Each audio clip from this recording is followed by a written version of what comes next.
Hercules ditantang duel Jawara Garut, kalau benar laki-laki.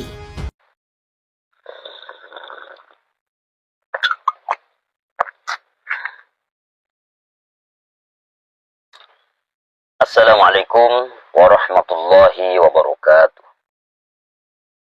Subhanallah walhamdulillah wa la ilaha illallah wallahu akbar. Saudaraku dimanapun berada, yang saya muliakan dan insya Allah senantiasa dicintai oleh Allah Subhanahu wa Ta'ala. Banyak sekali yang bermunculan di media-media, terutama di media TikTok.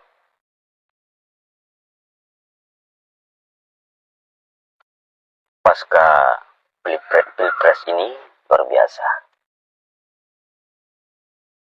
Insya Allah ada dua yang saya ingin sampaikan, yang saya ingin sharing kepada teman-teman sekalian. Yang pertama adalah persoalan tantang menantang.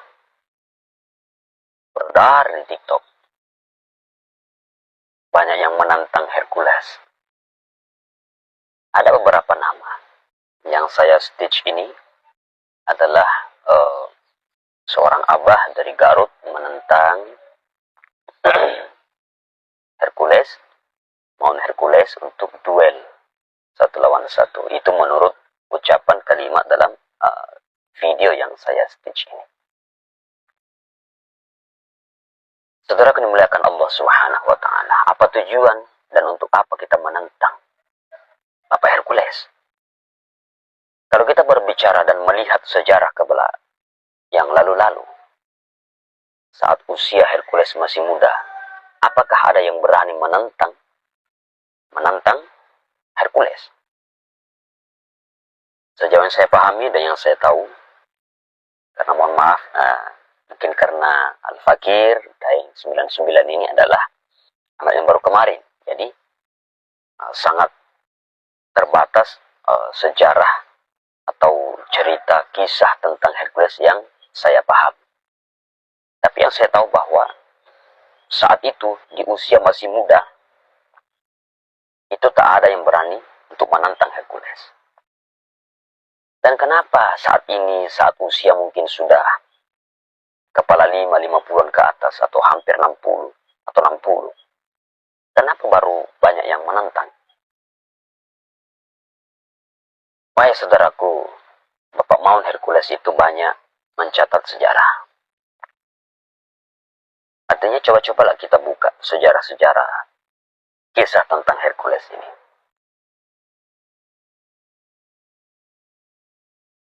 Bapak Hercules bahkan pernah mengakui bahwa saya bukanlah orang yang jago, karena yang jago, yang hebat semata-mata adalah Allah.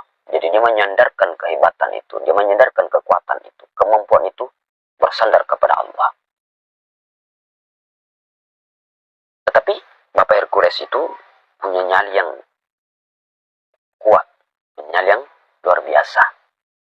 Ketika dia sudah menancapkan kayu, maka dia tidak akan pernah mencabut kayu itu kalau dalam tidak keadaan terdesak, kalau dalam tidak keadaan terpaksa. Maka dia akan menjaga kayu yang ditancapkan itu sampai titik darah penghabisan. Itu sejauh yang saya ketahui tentang Bapak Hercules. Mohon maaf Abah, seorang jawarah itu tidak akan menunjukkan dirinya bahwa dia adalah seorang jawara. Dia tidak akan membicarakan, tidak akan menceritakan, tidak akan berteriak kepada orang lain bahwa saya ini adalah jawara, saya adalah orang yang hebat. Tapi seorang jawara yang sejati, seorang yang hebat yang sejati, dia akan memiliki sifat tawadu. Kejawaraannya itu, kehebatannya itu akan muncul di saat genting, di saat betul-betul dibutuhkan dalam keadaan memiliki manfaat. Tapi ketika ada hal-hal yang tidak penting, seorang jawara yang sejati, seorang yang hebat yang sejati, tidak akan mengatakan dirinya hebat, tidak akan menunjukkan kehebatannya. Lagi-lagi untuk apa kita menantang Bapak Hercules? Wahai saudara memuliakan Allah Subhanahu wa taala, mari, negara kita ini adalah negara yang damai, negara yang aman. Damai itu, cinta sesama itu lebih indah. Bagaimana jadinya ketika Bapak Hercules ditantang, lalu dia menerima dan betul-betul berjumpa dan duet? Apa yang akan terjadi? Na'udzubillah min dzalik. Apakah akan terjadi perang saudara? Hentikanlah wahai saudara memuliakan Allah Subhanahu wa taala. Hentikan. Yang kedua, ya, namanya kehidupan itu. Ketika di dalam seimbara atau di dalam perlombaan, di dalam pertandingan, ada namanya kalah dan menang. Dan itu akan kerap terjadi dalam kehidupan kita. Kalau kita tidak kalah, pasti kita akan menang. Kalau kita tidak menang, pasti kita akan kalah. Tapi itu bukan menjadi hal yang penting. Bukan hal yang menjadi utama. Yang kita tancapkan ke dalam kalbu kita. Tapi yang kita tancapkan adalah hati kita ini mampu nggak menerima apa yang akan terjadi nanti dalam seimbara itu, dalam pertandingan itu, dalam perlombaan itu.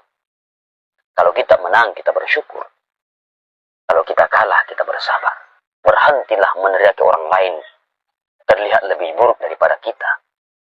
Silahkan melakukan kebenaran tanpa melihat diri kita lebih benar daripada yang lain. Kalau kita ingin melakukan kemuliaan, silahkan lakukan kemuliaan dengan jalannya sendiri. Tapi ingat, jangan merasa lebih mulia daripada yang lain. Kalau kita berbicara tentang perlombaan pertandingan seimbara, apalagi dalam pilpres ini, kita harus beriman kepada qada dan qadar. Takdir Allah yang baik dan takdir Allah yang buruk. Seorang yang beriman yang sejati, dia akan menerima dengan lapang dada apapun yang akan terjadi dalam kehidupannya. Dan ingat, satu hal lagi yang saya ingin sampaikan, bahwa ketika kita akan dipilih oleh Allah Subhanahu wa taala menjadi pemimpin di negara yang tercinta ini, maka walaupun seluruh rakyat, seluruh dunia menghalangi kita untuk menjadi seorang pemimpin, ketika Allah yang berkehendak, maka yang lainnya tidak akan bisa menghalangi. Begitupun sebaliknya.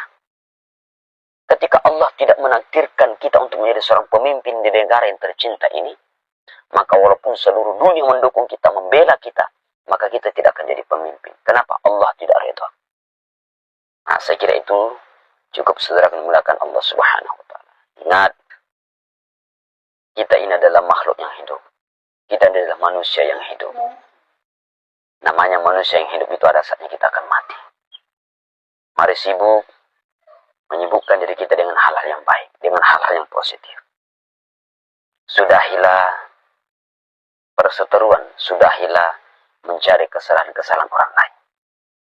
Kalau kita adalah orang yang baik, maka kita akan terlihat baik di hadapan orang yang senang, yang suka dengan kita. Walaupun yang kita lakukan itu adalah hal keburukan, tapi kalau di mata orang yang senang, yang suka sama kita, maka apapun itu kita akan terlihat baik. Begitupun sebaliknya. Kalau kita di mata orang yang tidak senang, yang tidak suka sama kita, sebaik apapun yang kita lakukan, maka tetap itu akan menjadi satu keburukan bagi yang tidak senang, yang tidak suka dengan kita. Maka dari itu melangkah, gerakkan langkah kita sesuai dengan kata hati kita. Insya Allah, kalau kita merasa benar, jalankan. Namun ingat, jangan menjadi pemenang untuk menjatuhkan orang lain. Boleh kita menjadi pemenang asal tidak merugikan orang lain dan tidak menjadi orang lain menjadi buruk karena sebab sikap kita. Saya kira cukup dari Al-Fakir. Wabillahi taufiq wa sa'adah. Wassalamualaikum warahmatullahi wabarakatuh.